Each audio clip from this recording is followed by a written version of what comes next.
providing them with the loving and enrichment they need to thrive. Let's get started. To start us off, cat cuddling shifts are available every day as early as 8:30 a.m. and are open until as late as 7 p.m. in the evening. The only exception is on major holidays. On holidays, volunteers can come in at 7 a.m. and stay until the kennel attendants finish cleaning, which is usually around 11 to 12 p.m. Once the KAs are done, everyone in the building must leave. When you come in, please be sure to stop to the volunteer sign in area located in the lobby to your left.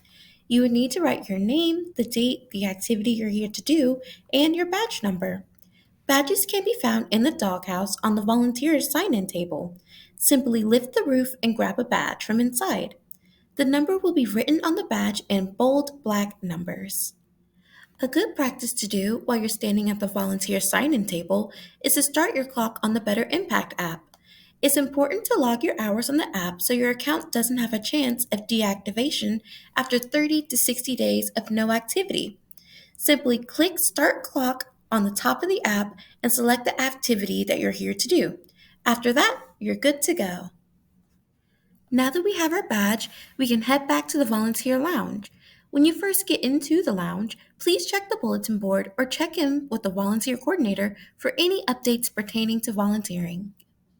Now that we're all caught up with updates, we're ready to start grabbing our supplies. The first thing we should grab is our badge. This we should already have after signing in at the volunteer table in the lobby. Having your badge on you is very important so you can get from the lobby to the volunteer lounge and vice versa. It is also important to have your badge visible at all times while you're volunteering. It is a quick way for staff to identify that you're a volunteer. The next thing you should grab is your apron. Aprons are found in the lounge in the cabinet with the dog treats. All the cabinets are labeled for ease of locating items. If you're having trouble finding anything, please feel free to ask the volunteer coordinator for help. Now, let's start filling our aprons.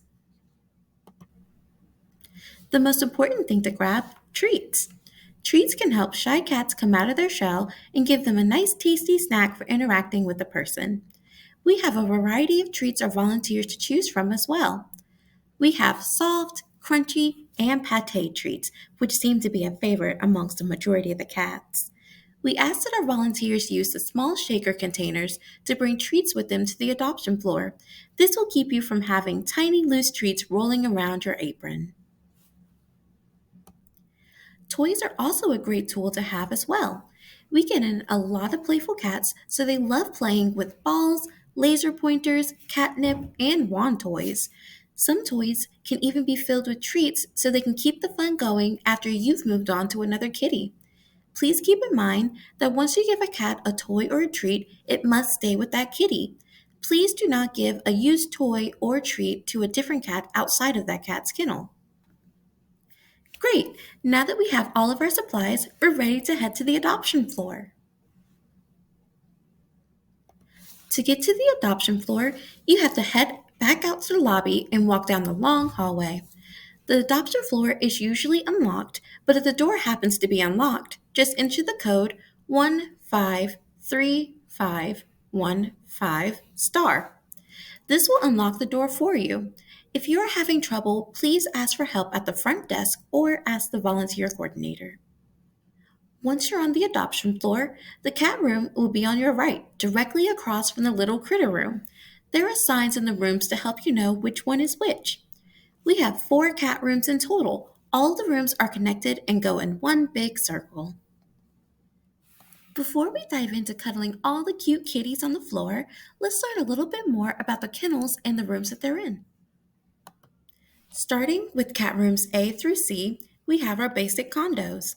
These condos are double-sided with a small passageway between them. On the left, we have their living room side, so you can find things like their blankets, toys, food, and water on this side. On the right, they have their potty side. This is where we keep their litter pans. The right side is normally locked so those without a key can't get to it for sanitary and safety reasons. For our cats that are on the shy side, we're able to set up a hanging blanket on the living room side. This gives them a nice hiding spot so they can feel more comfortable while they're in the kennel. Our last Cat Room D, has our large condos in it. These condos are large enough to have people go inside them, which you can do. However, please do not sit on the green ledges as they do not support human weight, even small children. So, how does staff decide who goes into what room? Starting in Cat Room A, this is normally where we house large litters of kittens or larger adult cats. The condos in this room are slightly larger than the other normal condos, making it more comfortable for groups of kittens to be in. In Cat Room B, we house cats that have recently recovered from having an upper respiratory infection, also known as a URI. URIs are similar to a human having a cold. Once our vets notice a cat has a URI, we house them in the back so that we can give them medication until they feel better. Once they are healthy again, we put the cat into Cat Room B only, just in case they happen to get sick again. We wouldn't want them to spread it to other kitties in different rooms. In Cat Room C, we put our adult cats. We usually like to keep our adult cats and kittens separated from each other for illness reasons. Besides, I'm sure the adult cats appreciate the quietness of the room versus the kittens being loud and obnoxious a majority of the day. Lastly, in Cat Room D, we keep single kittens in the normal condos, and in the larger condos, we keep bonded pairs, which are cats that came in together and love each other so much they don't want to be separated. We can also keep very large cats and protective custody cats, also known as PC animals, as well. PC cats can be cats that are involved in court cases. They can be here for a long time, so we like to give them better accommodations. Now that we know more about the rooms in the kitty kennels, let's talk about the kennel jackets and the things that we can find inside them. The kennel jacket is the outer orange folder that holds all the animal's important information. We also use the kennel jacket to write down the dates and times that we provided enrichment with that animal. So, if we look closely at this kennel jacket, we can see a volunteer came in and cuddled with this kitty already. We can tell because they wrote the date and the time of when they interacted with this kitty. We ask our volunteers to make sure they write down all enrichment on their kennel jackets so the next volunteer knows, hey, I've already received some loving, so go meet with another kitty that hasn't yet. In the case of a cat having multiple cuddle sessions on the same day, just write the time underneath the previous one. If it's a brand new day, you can erase the old times and start over with a new date. Next, inside of the kennel jacket is their kennel card. Every animal in the center has a kennel card. The kennel card gives us all the animal's information such as their age, their sex, the date they came in, the date they are available for adoption, lastly and most importantly, their ID number. The kennel card is a great way to find more information on any animal. Another thing we can find in a kennel jacket are surrender questionnaires. Some cats that we have on our adoption floor are surrenders. Surrenders are animals that the owner can no longer take care of, so they sign them over to us to adopt out. When an owner surrenders their animal, they have to fill out a surrender questionnaire. These are helpful tools to know more about the animal and will help them get them adopted more quickly. The surrender questionnaire comes in different colors depending on what type of animal it is. For cats, the surrender questionnaire is yellow. Surrender questionnaires can be found in the kennel jacket behind the animal's kennel card. These forms are great tools to use if this is a volunteer's first time interacting with an animal. If we look closely at this form, we can see that Honeybee is fearful of men. So if you're a more masculine person, Honeybee might be more fearful of you. This is important information to know beforehand. Please be assured, staff does take precautions and do behavioral tests before putting an animal on the adoption floor for everyone's safety. Now, let's get to cuddling some kitties. When you go to cuddle a kitty, some kennel doors may be locked. However, volunteers can use the keys on the back of their badges to unlock them. If a kitty has an I'm adopted sign, please always be sure to lock their kennel back when you're done cuddling.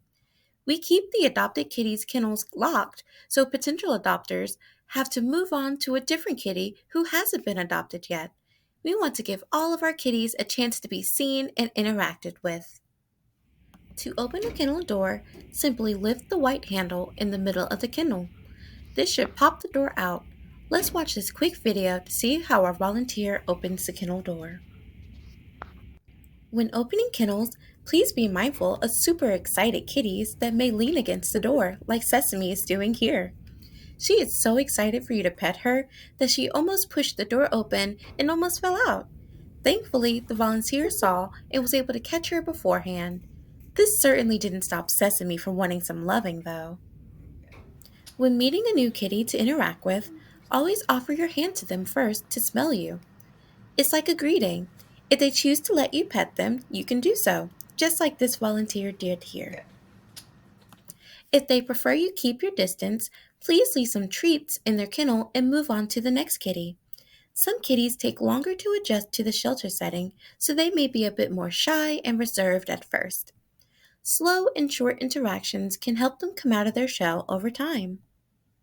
When meeting with kitties, volunteers are allowed to give out toys, treats, and catnip for them to play with. Once you give any enrichment item to a kitty, you cannot give it to another cat in a different kennel. We do this to prevent the spread of potential illnesses. How long a cat cuddling session can last depends on the cat. Some can be as short as 5 minutes if they're shy, and some can be as long as 10 minutes. As long as a cat is enjoying it and not showing any signs of discomfort, you can continue cuddling. Please do your best to let every kitty get a chance to get some loving as well. When you're done cuddling, be sure to close the kennel door all the way. Sometimes the latch doesn't go all the way down, and we don't want any kitties to escape. And just as a reminder, always remember to lock the kennel back if they have an "I'm adopted" sign. Next, let's go over the rules for cat cuddling. Rule number 1. When coming in to cuddle, please only cuddle one condo of kittens and do them first. Once you're done with the kittens, you can cuddle as many adult cats as you'd like. We ask our volunteers to only cuddle one condo of kittens due to them being more susceptible to illnesses. We also ask our volunteers to limit their kitten cuddling because, let's face it, kittens are super cute and playful, so a lot of volunteers, staff members, and potential adopters will stop and give them a lot of attention. So we want to spread the love to our adult cats too. Rule number 2. If a cat is adopted, please always lock their kennel door back when you're done cuddling. Rule number 3. Do not let cats interact with other cats outside of their kennel. Even though it may sound cute, or even if you want to find out how that cat does with another cat, we cannot let them interact with others outside of their kennels. This is to keep all cats safe so there is no chance of fighting or spreading illnesses. Rule number 4. Do not let cats play or touch the floor. Due to the adoption floor being a high traffic area, there is a chance a cat can pick up an illness on the floor as well. Our kennel attendants do their best to keep the floors clean, but it's always better safe than sorry. Rule number 5. Please record all enrichment on the kennel jacket. Recording enrichment is important because it lets other volunteers know who has and hasn't been interacted with yet. Rule number 6. Do not write comments or concerns on the kennel jacket cards. Every animal at the center should have a personality card. If you notice a specific behavior about that animal that will help the adopter know more about them in a positive way, you can feel free to check off the box on there. Rule number 7. Record all behavior and medical concerns in a timely fashion. If an animal is showing any medical or behavioral concerns, you can fill out a vet slip, which is pink, or a behavior slip, which is blue, in the volunteer lounge. Any red flag behaviors or severe medical concerns should be reported to the staff directly. But what options do we have for animals having a hard time on the adoption floor?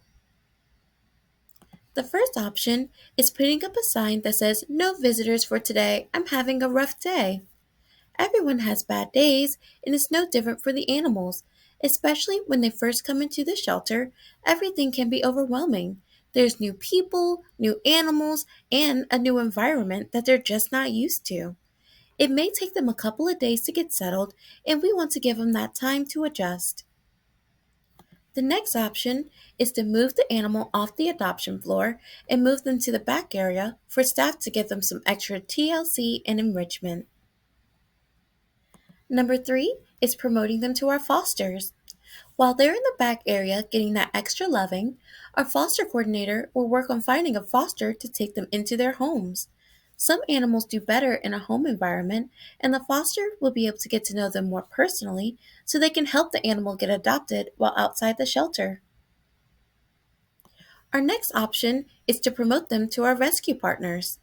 We work with over 250 rescue partners across the United States.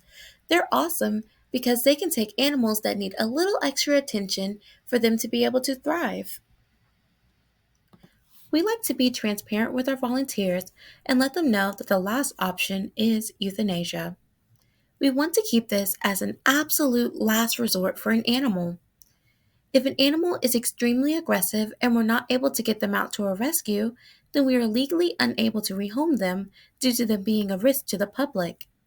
Or, if an animal is extremely sick and there's nothing more our vet team can provide for them, then humane euthanasia is the best way to go so they aren't suffering.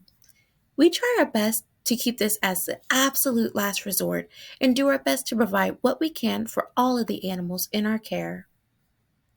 Rule number 8, report all bites and bite attempts to the front desk immediately, no exceptions. If the front desk staff is not available, please let another staff member or call the volunteer coordinator to let them know the situation so we can take action. Rule number 9, do not interact with any cat that you feel uncomfortable with. And lastly, rule number 10, if a kitty happens to escape, please let a staff member know immediately. If you're unable to catch the cat immediately, please let a staff member know so they can help. Make sure all room doors are closed so they don't escape into the shelter. Finally, we'll briefly go over cat body language to look out for. Cats thankfully wear their emotions on their sleeves, so they generally aren't afraid to let you know if they changed their mind or had enough. In these pictures, we can see examples of a relaxed and happy kitty. They have a relaxed posture and would be more accepting of cuddles.